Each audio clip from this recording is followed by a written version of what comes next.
Many that live deserve death, and some that die deserve life. Can you give it to them, Frodo? Gollum's complex personality and actions throughout the stories of Middle-earth have generated much debate amongst fans, scholars, and keyboard warriors alike, and we'll dive into the depths of his character to try to understand him better today. Join us as we explore the themes of redemption, temptation, the ultimate power of the One Ring, and examine whether Gollum's fate was predetermined or whether he had the agency to choose his own path. So grab a seat, put on your One Ring, and let's delve into the fascinating world of Smeagol, also known as Gollum. Build me a home worthy of Mordor.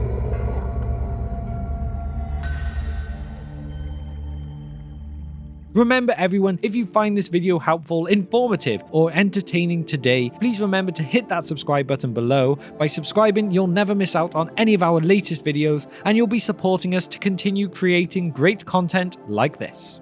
So we are not too far out from the release of the Lord of the Rings Gollum game now, so I thought it would be a good time to look at the character himself. So for anyone who is just a bit curious, they can have a better understanding of him today. After all, some people think that he is one of the top characters ever written, and then there are also some people that want to skip every scene of the movie that he's in.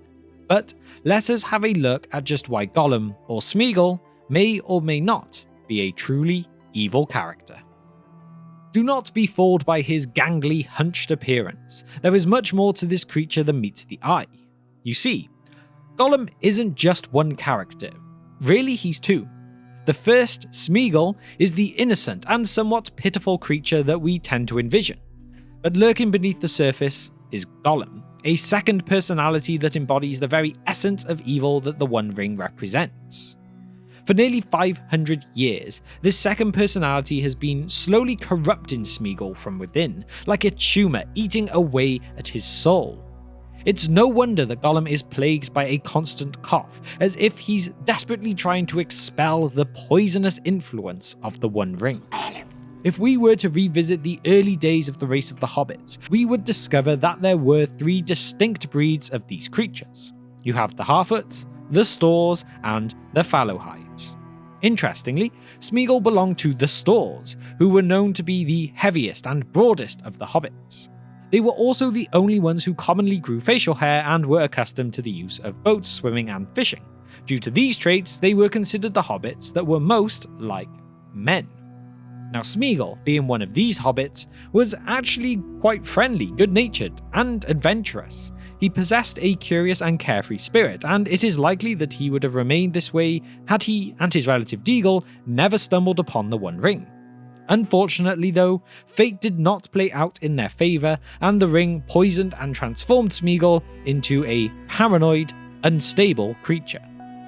It is important to note, however, that the One Ring does not create thoughts or ideas in a person's mind.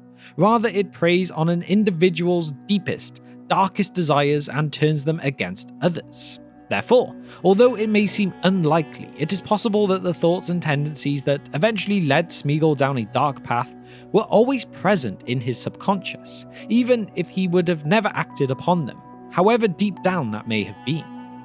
As we are aware, Smeagol succumbed to his wicked thoughts with alarming speed. He wasted no time in murdering his closest companion and relative, Deagle, mere minutes after succumbing to the temptation. It speaks volumes about his true nature, as one who is not inherently evil would have likely been able to resist, or at the very least hesitate, before committing such a heinous act. Hobbits in general have displayed greater resistance to the ring's influence, as they are content with their simple lives and abodes. However, this was not the case with Smeagol, who was quickly and easily corrupted. The One Ring found the perfect candidate in Smeagol, someone who was easily manipulated and could provide it with the best chance of returning to its rightful owner. While it may seem that Smeagol is simply a malevolent character, it is not as straightforward as that. He was undoubtedly disturbed and vulnerable to corruption, but there may be more to his story than meets the eye. Now, looking at our argument, you could say that straight away then, that, well, yes, he is a truly evil character then. It was always there within him. But I do feel that there is more to it than simply just that. Yes, he was a disturbed and easily corrupted being, but it can never be just as simple as yes or no. You may have noticed that I've only talked about Smeagol since discussing the beginning, and the Gollum personality does not come into play until later on. These two characters are quite different after all. When we first meet Smeagol in The Lord of the Rings, he is a cowardly, weak, and miserable creature. On the other hand, Gollum is deceitful, manipulative, and dangerous. This duality makes it seem like we have to answer the question of who Gollum really is twice, because he is essentially two characters sharing one body. This duality also makes Gollum one of the most compelling characters ever written. Most characters with two sides are split between good and evil, or light and dark. However, the Smeagol-Gollum split is maybe not quite that simple. Both parts have redeeming qualities as well as terribly flawed ones. Gollum embodies the pure ugliness of all the evil actions he has committed, and his evil side grows with every negative action. However, he does still help, even if there is an ulterior motive. On the other hand, Smeagol represents the small hope that there is redemption. He shows that there is still an innocent and maybe naive creature inside of this being. However, he does still go along with many of the evil actions, so it is impossible to say that he is completely innocent. He hates and loves the ring, as he hates and loves himself. When considering Frodo, it is important to remember that this chance for redemption is what stops Frodo from simply killing Gollum. Frodo can see a part of himself in the Smeagol side of this creature, but he is more resilient to the ring's effects than Gollum. It's intriguing to reflect on Gollum and Smeagol's characters in The Lord of the Rings. Their real battle is not against the story's main character as one might expect it to be, nor against the ring itself, but rather it is an internal one. Gollum struggles with himself as he lacks self-trust and harbours self-hatred. Although he cannot realistically, at the end, be fully redeemed, both Bilbo and Frodo show compassion towards him and hold out hope for his redemption nonetheless. In the Fellowship of the Ring, Gandalf explains to Frodo various aspects related to the characterization of Smeagol as either good or evil. Gandalf even takes steps to dissuade Frodo from entertaining thoughts of harming him. Then do not be too eager to deal out death in judgment, for even the very wise cannot see all ends. I have not much hope that Gollum can be cured before he dies, but there is a chance of it. Given Gandalf's keen insight into the nature of beings in Middle-earth, he is perhaps the most reliable authority on such matters. Therefore, his words should carry considerable weight and be deemed highly trustworthy. He is not saying Gollum is just misunderstood, but there will always be a little part of him that may not be truly unredeemable. If you want another way to think of Gollum and Smeagol as well, perhaps this may help you. He can be compared to a drug addict in many ways. Like an addict, Smeagol is consumed by an insatiable desire for a substance, in this case, the One Ring. His addiction to the ring drives him to the brink of madness and depravity, and he is willing to do anything to possess it, including betraying those who were once his allies.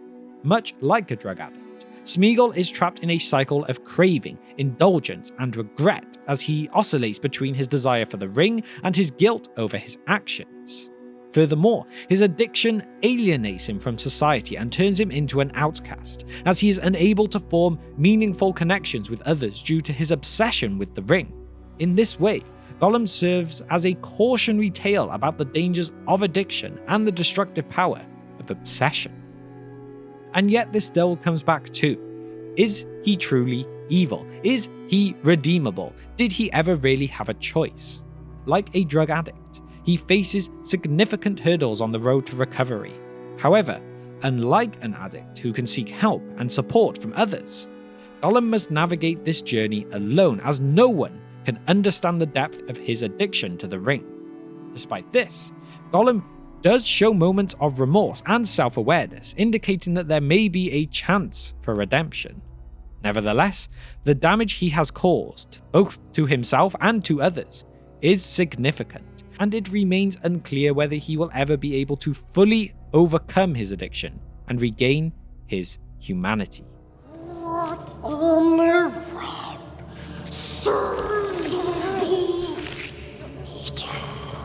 So there we have it. What does all this really mean for the character of Smeagol and Gollum? Is he truly evil? Well, some may argue that Gollum is irredeemably evil. Others may argue that Smeagol has some good left in him.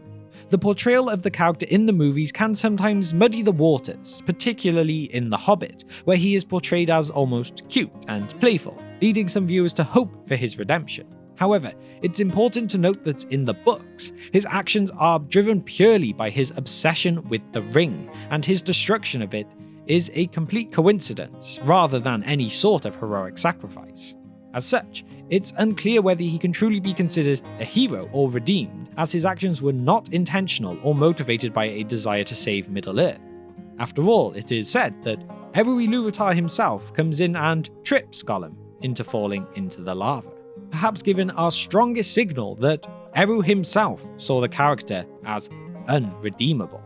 To end though, could we without a doubt give an answer to the question then of, is Gollum or Smeagol a truly evil character?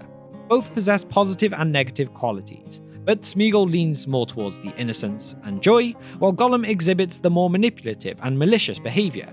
Personally, I would argue that Gollum is a truly evil character, while Smeagol is not. However, this is a complex issue and open to interpretation, as both characters exhibit a range of conflicting traits and actions throughout the story.